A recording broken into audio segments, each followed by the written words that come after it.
একটা রেলিগেশন জোনে ধুঁকতে থাকা ক্লাব থেকে ৪২ বছর পর চ্যাম্পিয়ন্স লিগে কোয়ালিফাই করা অ্যাস্টন ভিলার এই উত্থান হার মানাবে যে কোনো রূপকথাকে।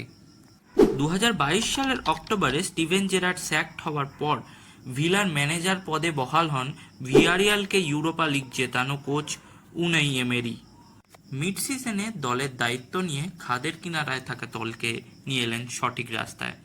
সেই মরশুমে লিগ টেবিলে দল শেষ করল ৭ নম্বরে। পরবর্তী সামার ট্রান্সফারে দলে আনলেন মৌসা দিয়াবি, টোরেস, মর্গান রজার্স, টেলেম্যান্সদের মতো প্রমিসিং ইয়াং সব ফুটবলারদের।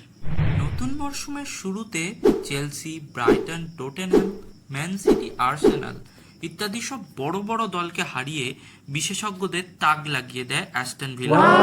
তবে শুরুটা দুর্দান্ত হলেও ভিলার পথে বাধা হয়ে দাঁড়ায় গুরুত্বপূর্ণ সব খেলোয়াড়দের চোট, যার ফলে দল চলে যায় ব্যাকফুটে, খোয়াতে হয় বহু পয়েন্ট।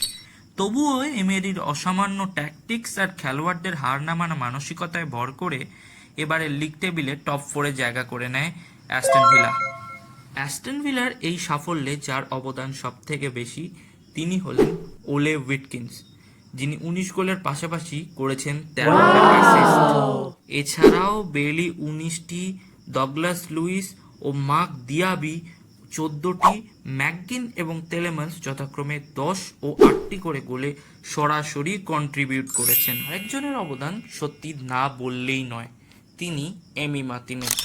৬৭% শট সেভ আর ৮টা ম্যাচে ক্লিনশিট রেখে দলকে এগিয়ে দেন সাফল্যের দিকে। আশা করব পরের মরশুমে নতুন উদ্যমে ইপিএল এবং ইউসিএলে ভালো কিছু করে দেখাবে উনাই এমেরির দল অ্যাস্টন ভিলা। তাই রইল অনেক অনেক শুভকামনা।